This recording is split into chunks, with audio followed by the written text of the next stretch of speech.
Dear friends, I am the head of the English department of our faculty, and I am going to give you the lectures named The Linguistic Culture.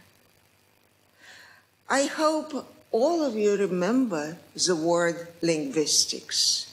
Still, I want to remind you what linguistics means. What kind of science the linguistics is. Okay? So, linguistics is the science about languages, natural languages. Yes? And natural languages, and about their origin, about their development, about their interactions, and so on. Well, you might suppose that linguists have a very clear and precise answer of how many languages there are in the world. However, it turns out there is no such definite answer. There is a catalogue of the world's languages published by the International Company Organization many years ago in 2009. And it included 6,909 distinct languages. And most languages have families. So there are 300 till 400 languages, families of the languages, in the world. All of us know that languages are not uniformly distributed around the world. Out of almost 7,000 languages, only 300 are spoken in Europe, while in Asia, more than 2,197 are spoken. The best-known languages belong to so-called Indo-European family. And it is the most important family for us because both the English language, which we are going to study in my lectures, and the Russian language belong to Indo-European family. As my course is mostly devoted to the history of the English language, I'll tell you briefly about its history. About 2,000 years ago, the British Isles were inhabited by the Celts. Have you ever heard of the Celts? The Celts had come to the island from Europe in the 8th century before Christ, BC. And when they came there, they mixed with the people who lived on this island. The Celts left some historical traces, and you know that a lot of people and tourists come to the south of England just to see the ancient circle of stones, so-called Stonehenge, one of the most famous and mysterious archaeological sites of the world, built between 2,500 and 1,500 before Christ. And I want to remind you of the meaning of this, of BC. It's до нашей эры in the Russian language. And it was used by the Druids for their ceremonies. During the next 1,000 years, there were a lot of invasions, nabegi, to the island. The Romans came in 43 AD, and they gave the name to this country. They just gave the name Britannia. In 43 AD, and AD, it's from Latin, ante-dominium, after Christ. The Romans founded London and called it Londinium. In 61 AD, the town was burned down, and when it was rebuilt by the Romans, it was surrounded by a wall. The area within the wall is now called the City of London. For many centuries, it became London's commercial and business and financial center. It contains the Bank of England, the Stock Exchange, Fondовая биржа, and the head offices of numerous companies and corporations. Chester was also founded by the Romans. Its name comes from the Latin word castre, meaning fortified camp. There are many other historical and cultural cities and towns in England. I'll give you the names of some of them. Kent, Bristol, Bath, Brighton. All these cities are associated with the Romans. But the history of the English language really began in the 5th century, after the collapse of British Empire with the arrival of the Roman Empire, with the arrival to the British Isles of 3 Germanic tribes, the Angles, the Saxons, and the Jews, who crossed the North Sea from what today is northern Germany. So I'll pass on to another place just for you to see the text. So I am repeating, okay, the phrase that the history of the English language really began in the 5th century after the collapse of the Roman Empire with the arrival to the British Isles of 3 Germanic tribes, the Angles, the Saxons, and the Jews, who crossed the North Sea from what today is northern Germany. The Angles, who came to England, gave birth to the language called English. Most of the Celtic speakers were pushed west and north by the invaders, mainly into what is now Wales, Scotland, and Ireland. The invading Germanic tribes spoke similar languages which developed into what is now called Old English. Of course,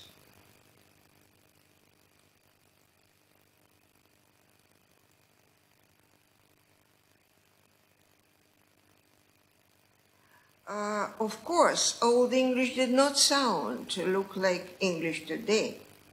And English speakers of today would have great difficulty in understanding this kind of English. Nevertheless, about half of the most commonly used words in modern English have Old English roots. For example, such simple words as to be, strong, water, and many others. All of them were derived from Old English. And Old English was spoken until around the 11th century. In 1066, the Duke of Normandy from northern France invaded and conquered England after the historical Battle of Hastings. As a result of this, the Norman leader became the King of England, William the Conqueror, who built Tower and Salisbury Cathedral.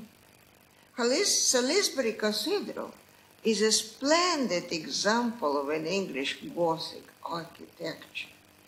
Inside, there is the oldest clock in England. The Normans brought with them the French language, which became the language of the royal court and the ruling and business classes. For about 300 years, there was a kind of linguistic class division, which became division because the ruling class spoke French and simple people spoke Old English. The English are the descendants of all the invaders, and the learners of English can find many words in the English language which originated from French. In the 14th century, so-called Middle English became dominant in Britain.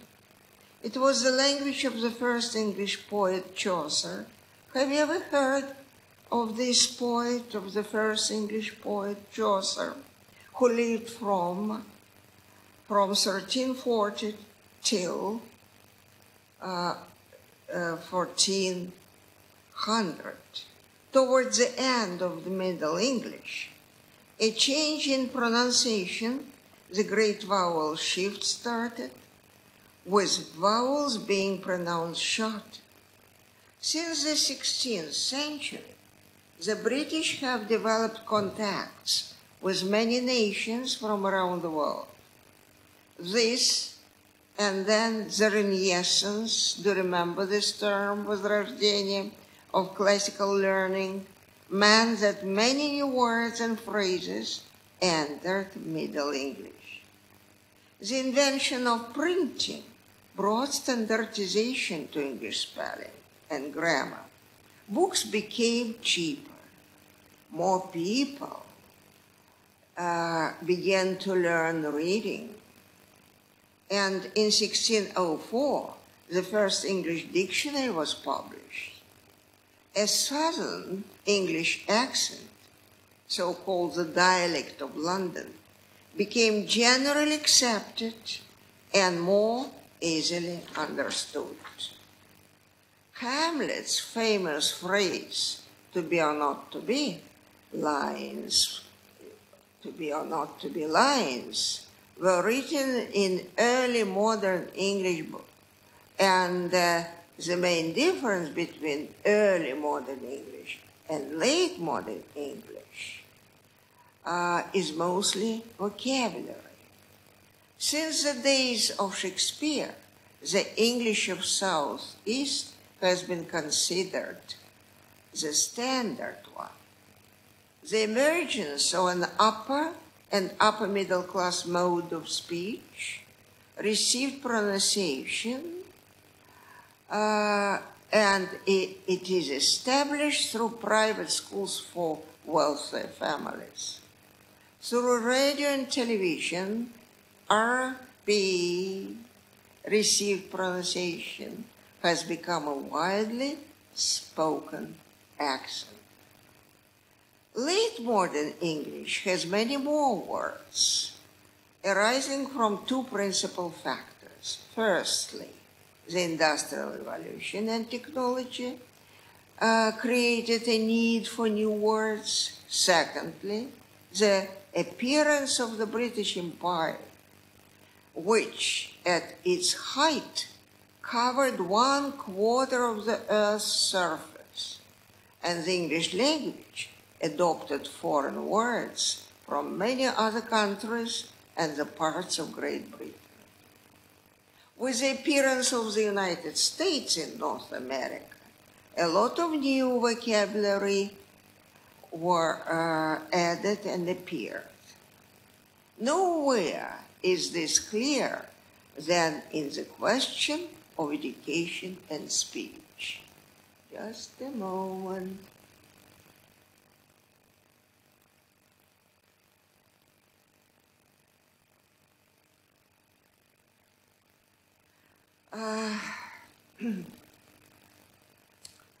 So nowhere is this clear than in the question of education and speech. The way English is spoken gives away not only regional identity, but class status too. The English language already achieved parity with French as a language of diplomacy, as the Treaty of Versailles negotiations at the end of the First World War.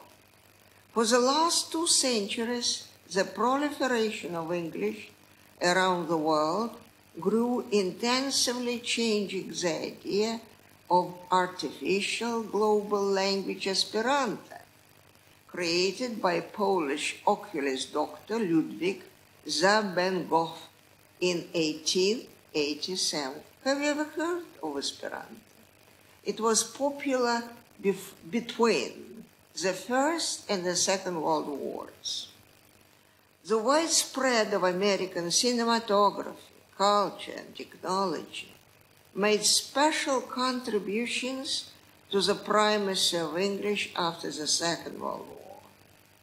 As decolonization proceeded throughout the British Empire after the Second World War, many former colonies, for example, India, the greatest British colony, or it's better to say dominion, still continued to use English as a state language, государственный язык. The English language nowadays comprises a very large number of people across the globe. It has an official or special status in more than 70 countries.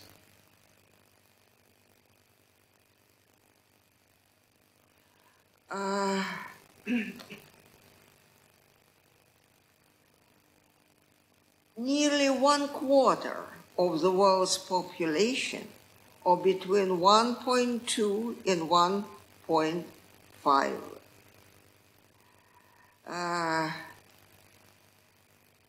millions, or even milliards. By the time of the foundation of the United Nations, at the end of the Second World War, English had become preeminent and is now the main worldwide language of diplomacy and international relations.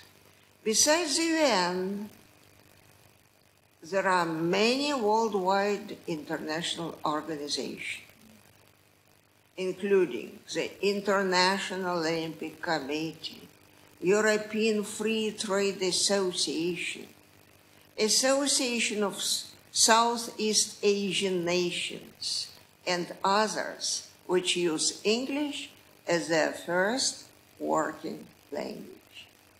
By the time of the foundation of the United Nations, at the end of the Second World War, English had become preeminent and is now the main worldwide language of diplomacy and international relations. Besides the UN, there are many worldwide international organizations which I have already mentioned to you, and which I have not mentioned, but they exist and they use the English language as the first one, the first working language. In an increasingly globalized world, English is used as the language for broader communication in countries around the world, in newspaper and scientific publishing, international telecommunications, trade, and mass entertainment. a working knowledge of English has become a requirement in a great number of occupations and professions, especially in computing and medicine. Currently, English is the first language of 375 million speakers in the United States, the United Kingdom, Ireland, Australia, Canada, a few Caribbean nations, and New Zealand. So,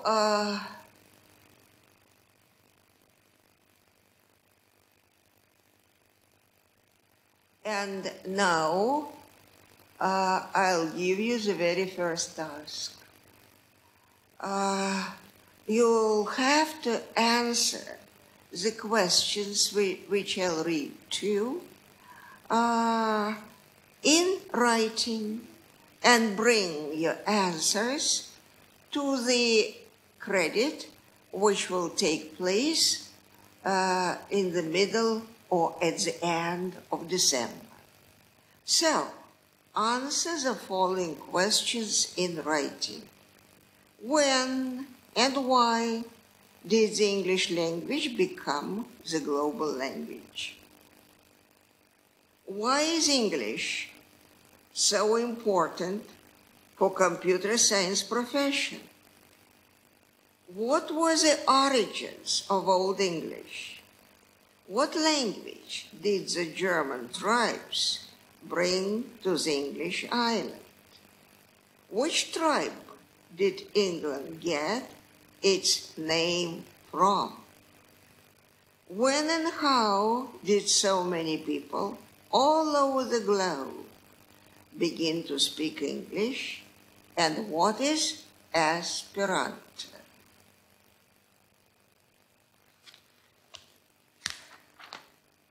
So, next I'll tell you about the structure of the course.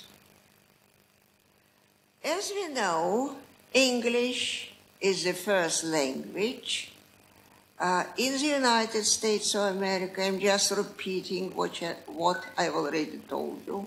In the United States of America, the United Kingdom, Ireland, Australia, Canada, a few Caribbean nations, and New Zealand. Linguistics deals with the social, cultural, historical, and political factors that influence the study of the English language. So the study of the English language is impossible without learning at least some aspects of history, geography, culture, and customs of all these countries. But because of the lack of the time, I'll have to concentrate on the English language of the greatest and the most important countries, Britain and the United States of America.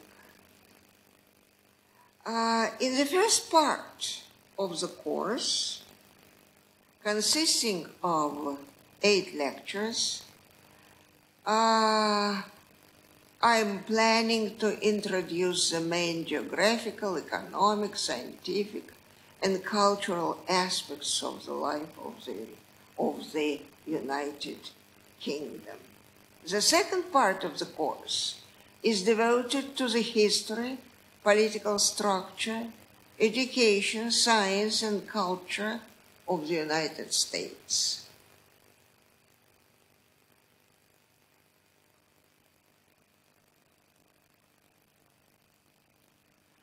After the first and the second parts of the course, you'll have to write 2 compositions, one devoted to the United Kingdom, the other to the United States of America.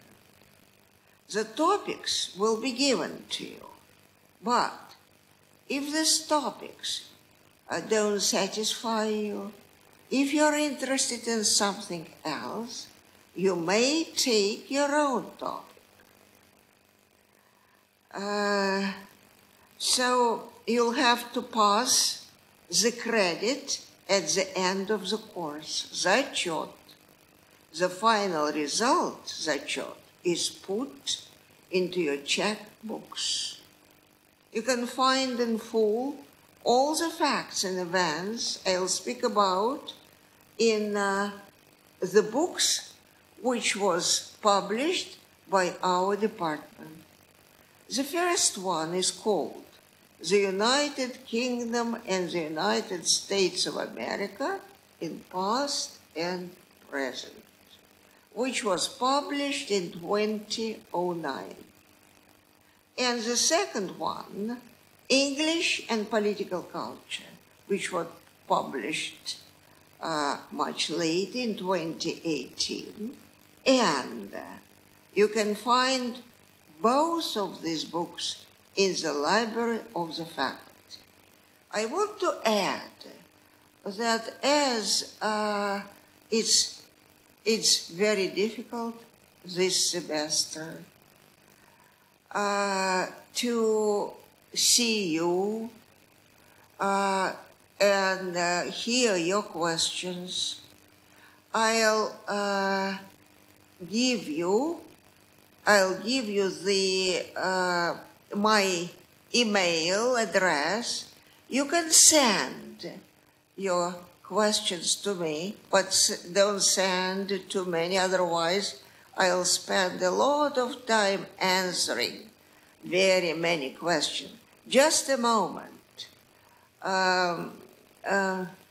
Unfortunately, I didn't give you the my email in the text, but I'll read this email just now. And next time, I'll start the second lecture, beginning with my email, and you'll be able to send all your questions via this email. So, some snapshots of Britain. Do you know this word? It's for snapshots. It's краткие зарисовки Британии. So you look at the map of Great Britain. Certainly you've seen this map very many times, and I want to say something about different names of this country. So it's but natural that it will be quite difficult to communicate with English people without knowing and understanding the background and cultural content of their country. For example, many students still confuse such notions as England, Great Britain, and the United Kingdom. The island of Great Britain consists of three main parts. England, which occupies the southern and middle part of the island. Wales and Scotland. Wales is situated in the western part of this country, and Scotland occupies the northern part of the island. And the full name of the country is the United Kingdom of Great Britain and Northern Ireland, so abbreviated into the UK. So the UK consists of four parts: England, Wales, Scotland, and Northern Ireland. I want to remind you that we don't use any articles when we use the names of the most countries. But if the countries consist of the parts of the federations, when they are unions, we use the article the definite article. So, use the before the United Kingdom of Great Britain and Northern Ireland. Now the flag of the United Kingdom of Great Britain and Northern Ireland is a combination of the flags of all the parts of this country. Wait a bit.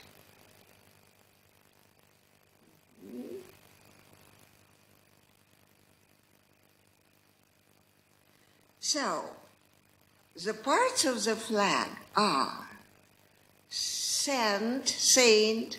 George's Cross, and this belongs to England. Then St. Andrews, the saint of Scotland, and then the saint, Scotland and St. Patrick, and then the saint of North Ireland, and this flag was created at the time of the Roman Empire. The total area of the British Isles is 325,000 square kilometers. According to science, the British Isles used to form a part of the continent. The rocky highlands of Scotland, for example, resemble the Norwegian coast. Evidence that the islands was a part of the continent is the shallowness, and shallowness in Russian is made, of the English Channel between this country and the mainland and the continent. The British Isles are surrounded by the Irish Sea and the North Sea, the Norwegian Sea, the North Channel, and the Atlantic Ocean. Owing to the shape of the country, any point in Great Britain is no more than 70 miles from the sea. The center of economic and political power is England, of course.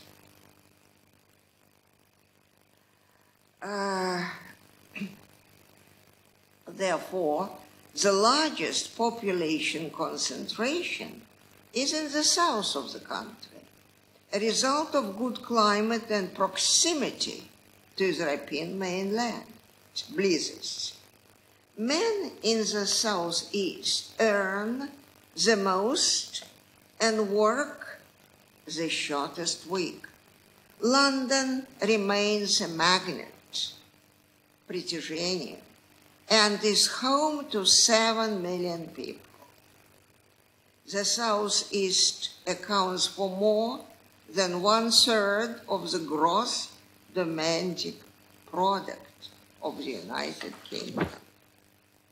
Wales is a part of the country in the west of Great Britain. The landscape is really beautiful in Wales.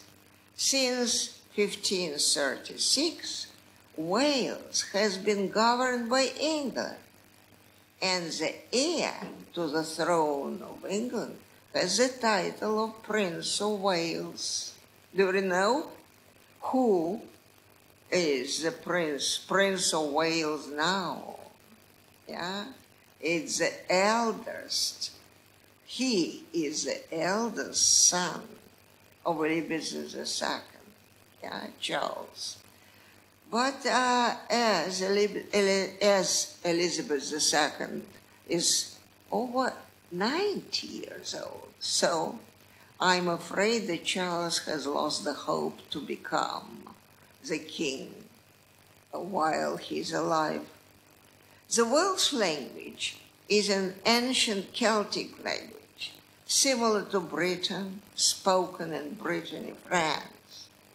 The capital of Scotland is Edinburgh. well known for its castle. Glasgow is the industrial capital of Scotland. It is the third largest city in Great Britain.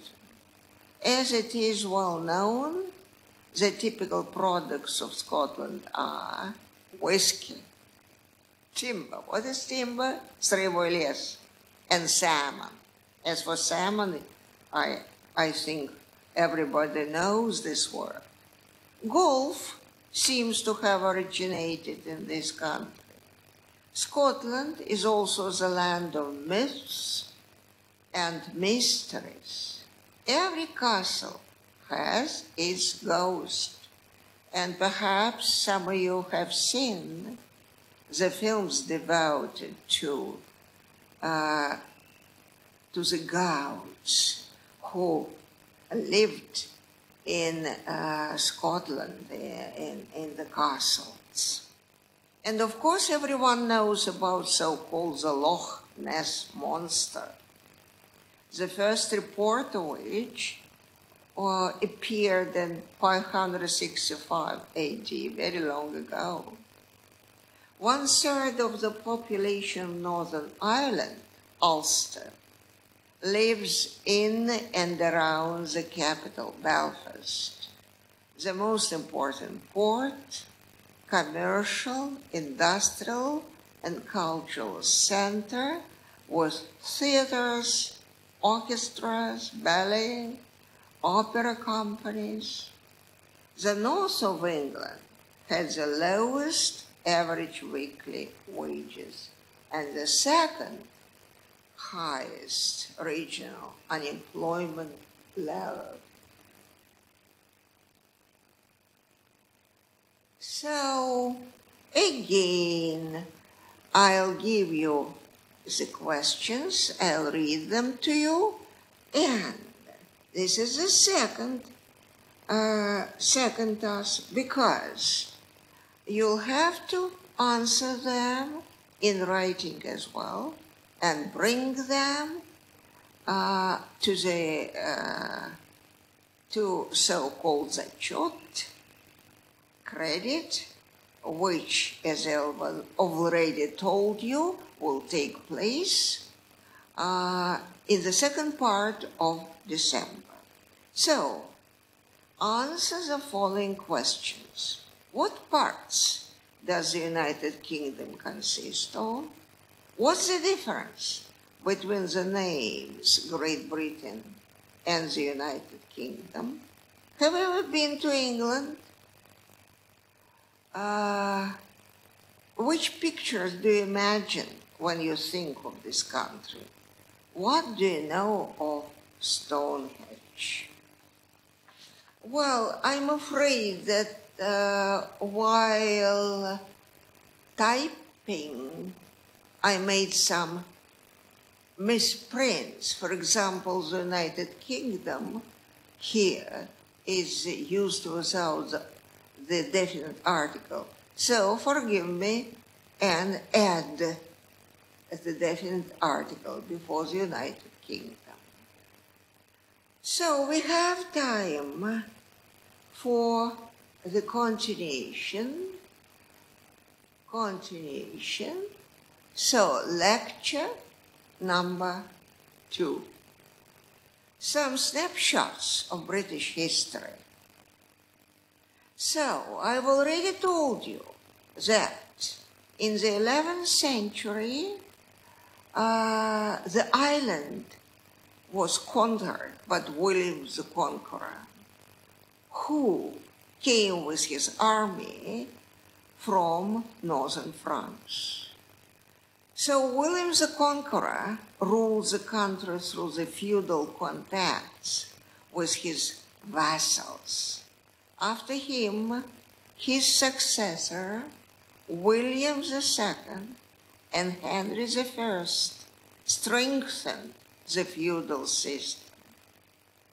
Henry II's successor was Richard, who lived from 1189 till 1199. He was nicknamed the Lionheart, who spent most of his time out of England on crusades, на крестовые походы. So, if you read the novel by Walter Scott about this personage, about this king, so you should remember this name.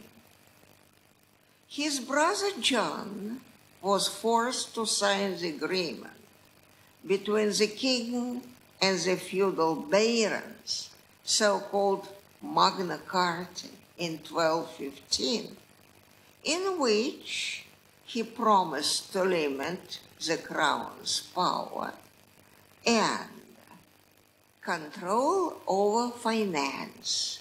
One of the 4 copies of Magna Carta is kept in Salisbury Cathedral, and remember who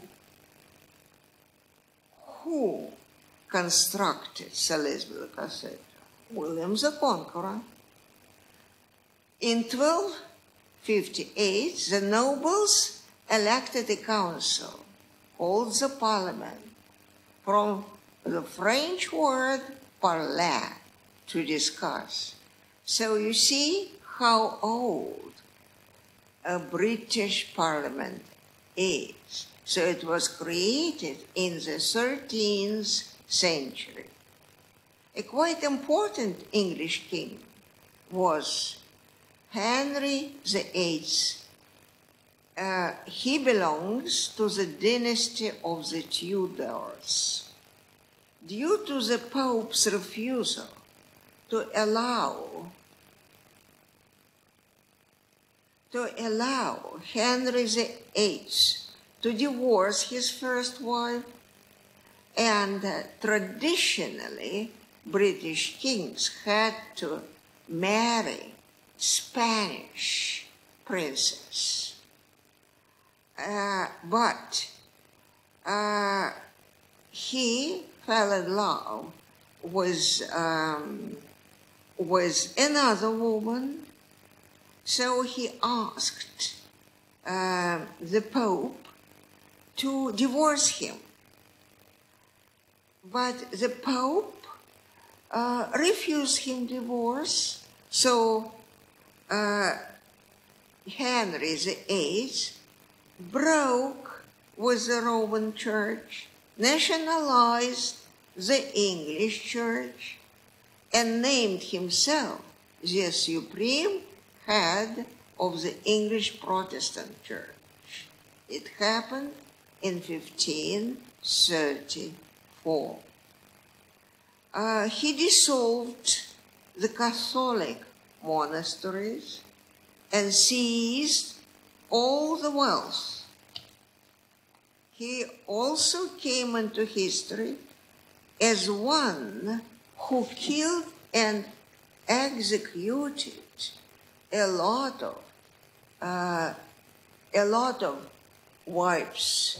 His daughter of his second wife, whom he executed, Anne Boleyn, became the most famous Queen Elizabeth I.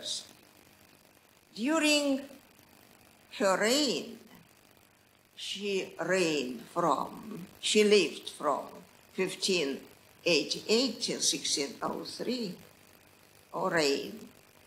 she reigned from 1558 till 1603. Elizabeth I strengthened England considerably, stimulated shipbuilding, developed foreign commerce, art, and the theaters. The period is famous for the flourishing of English drama as well, led by the playwrights such as William Shakespeare, of course, and Christopher Marlowe, and for the seafaring prowess of English adventurers such as Francis Drake. Elizabeth I strongly fostered the treasury of the country, patronizing a group of pirates who caught and robbed the Spanish ships coming back from America with gold and other riches. When the Spanish Armada or fleet, consisting of 130 ships, tried to invade England in 1588, the fast defeated the slow and heavy Spanish galleons. A third part of the Spanish ships failed to return to Spain. They were drowned. England turned after that, to be the first sea country. And at that time, England is she, not it, started its colonial expansion. Elizabeth I was never married and had no heirs. Elizabeth's successor became James I of England, starting the new dynasty of the Stuarts.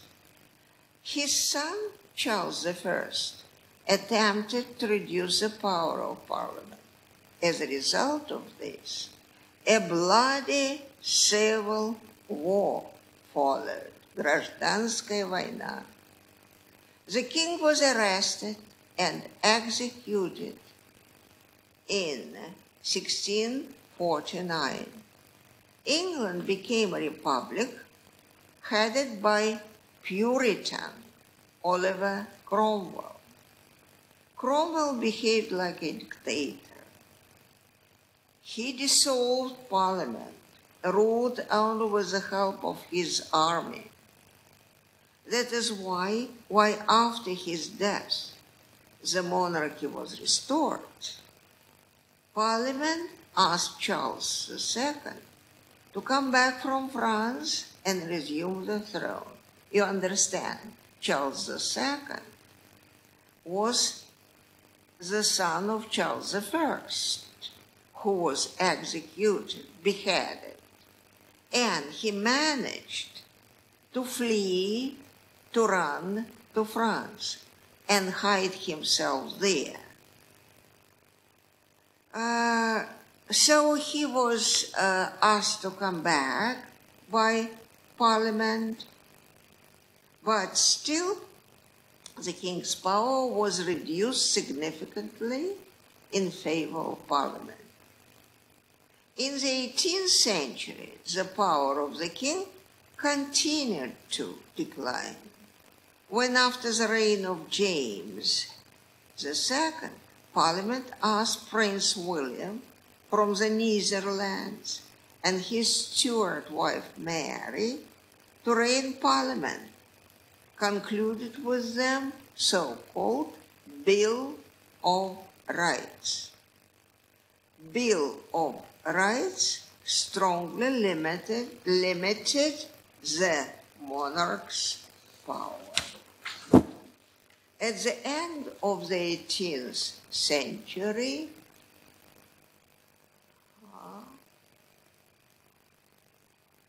so you can see the text.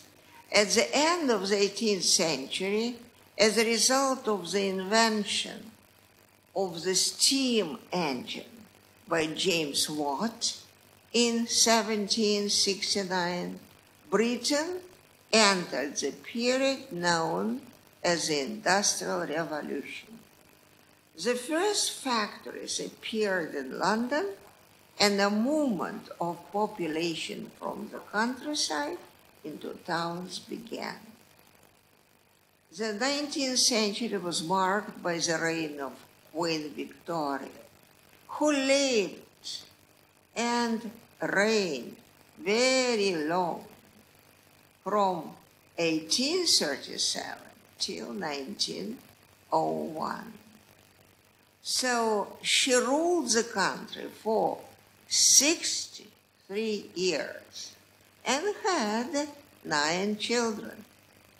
During her reign, Britain passed through industrial, political, cultural, scientific, and military changes. In 1850, Great Britain had as many merchant ships as the rest of the world.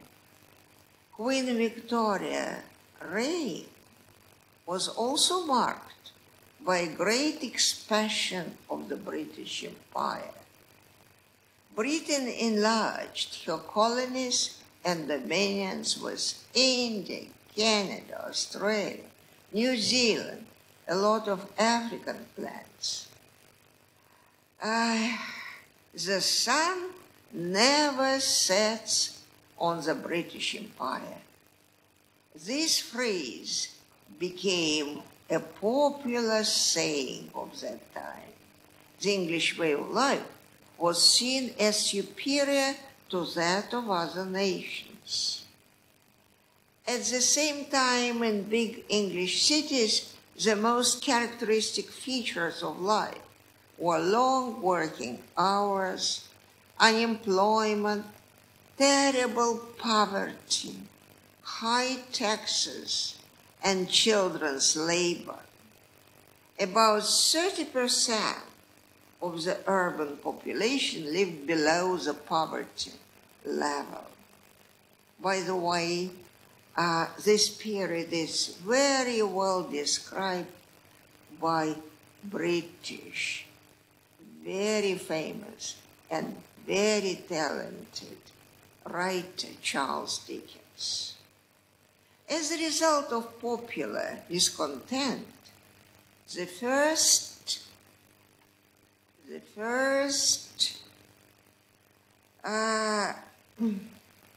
trade unions appeared. They were organized at the time of the reign of Victoria, and even the Labour Party was formed. It was only in 1918 when, after the end of World War I, all men over 21 got the right to vote. Most women got this right much later, only in 1928. During the Second World War, Britain acted as a part of anti-Hitler coalition. All of you know about that. The destruction of property was great, but only 60,000 people were killed during air raids, бомбежек, in comparison with 27 million people lost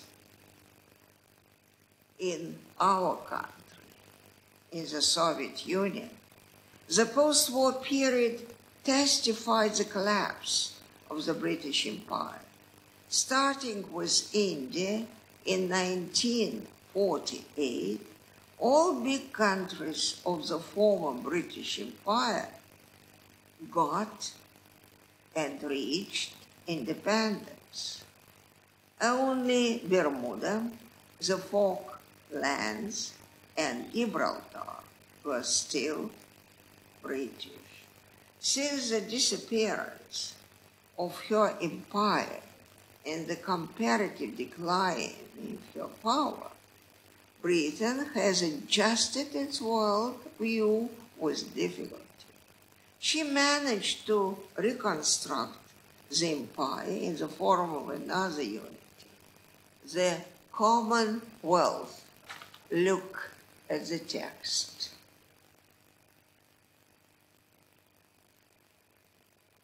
The Commonwealth.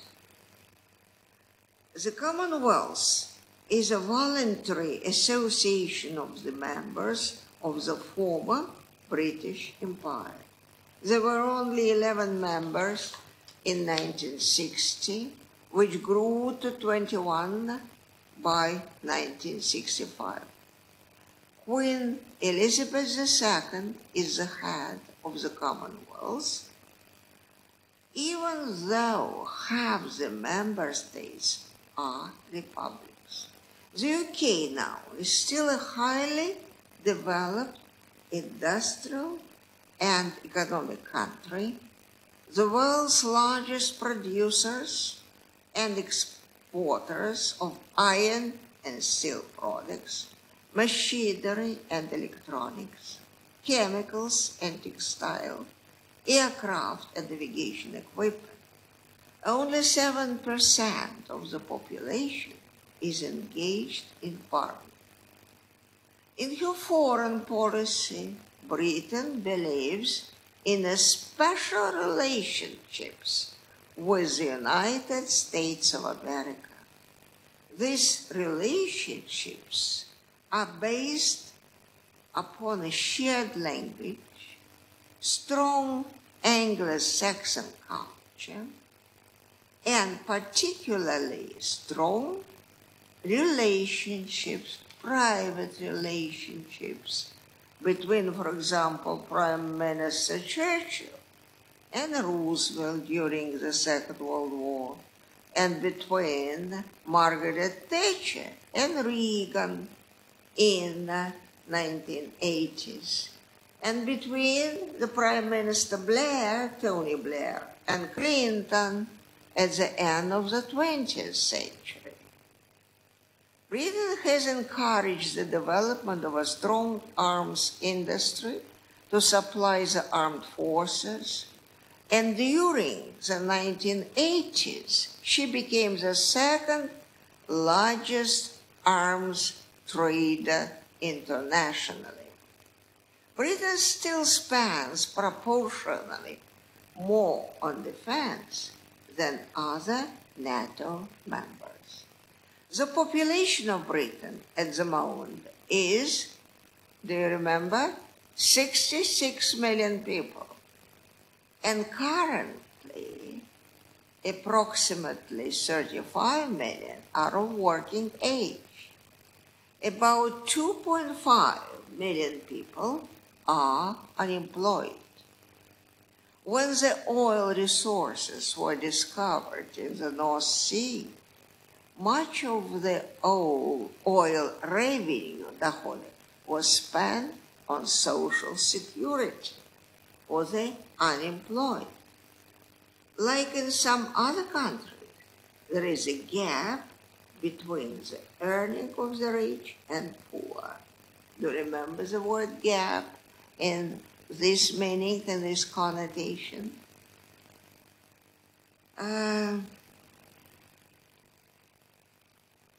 The salaries of directors, so-called fat cats, are sometimes 20 times greater than average earnings at the bottoms of the companies. 80% of the British people live in towns and cities. So-called Greater London remains a magnet and is home to 7 million people, as I've already told you. Because of its sprawling suburbs of small houses with gardens, Great London stretches for 25 miles, 40 kilometers, from one side to the other. Do you remember the word suburbs? Suburbs are situated around this great city, пригороды. However, life in London and other big cities has become too expensive. Many English people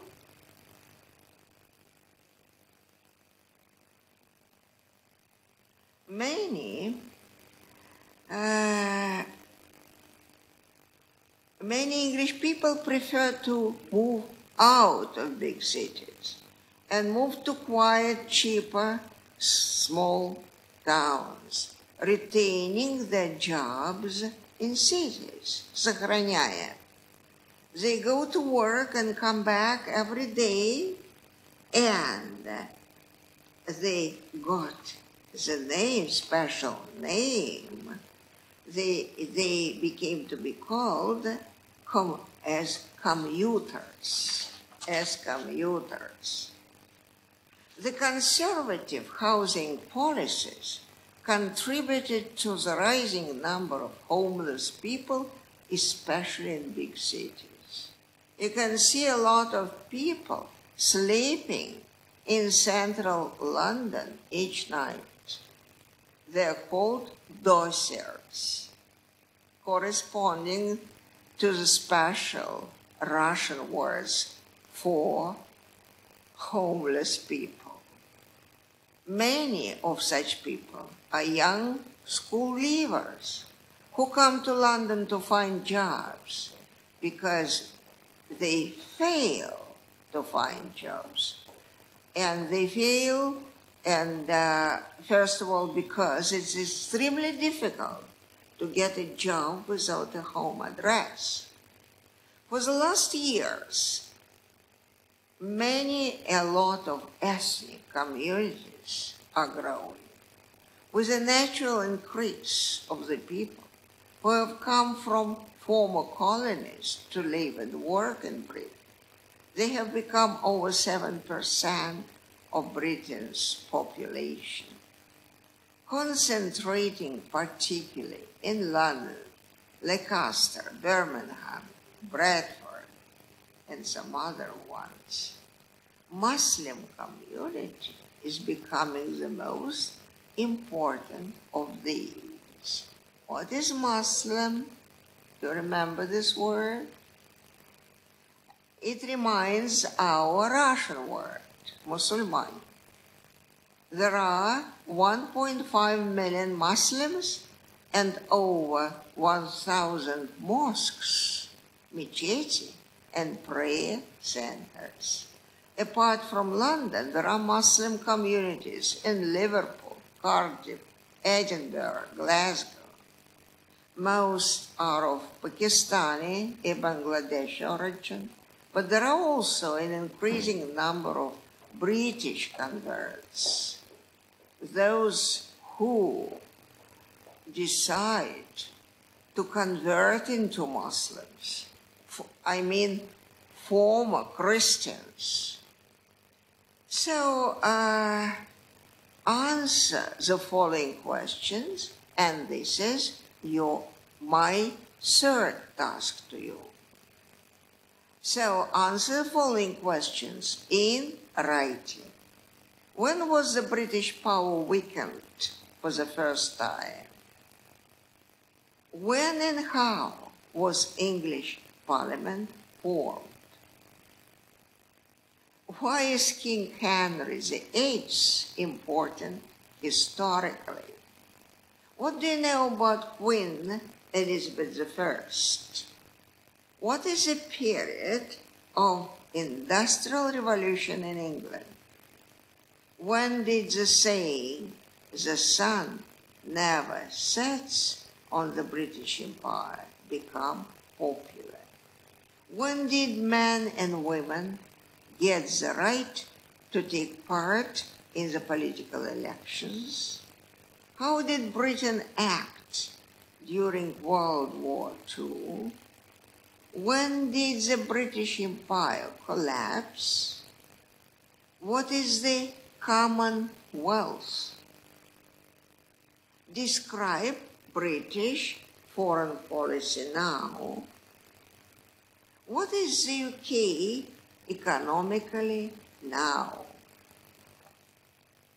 Just a moment, I'll try to show you the questions. To show you the questions. Describe British foreign policy now. What is the UK economically now? Why do so many English people prefer to live in the province? And who are commuters?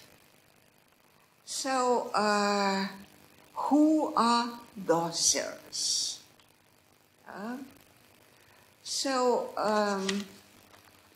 this is my first lecture. Next time, we'll pass on to the political structure of this country. If the time permits, I also speak about the media in this country, yeah? And in general, I want to tell you, besides all these problems, about science of this country, education, of course, and the United Kingdom, Britain, has very rich culture. So certainly we'll speak about the culture of this country and literature. Well, a lot of sports were originated in this country. Football, of course, cricket, yes, even golf. So, if you are interested in this, so you can join me one time and speak about the achievements of British sports. Then theater is very interesting in this country. And of course, the greatest world playwright, William Shakespeare. Well, then film industry, although it is not so productive as Hollywood or the United States film industry, still it is very important because during the existence of the film industry, a lot of interesting films were created, very interesting films were created. So, one more thing.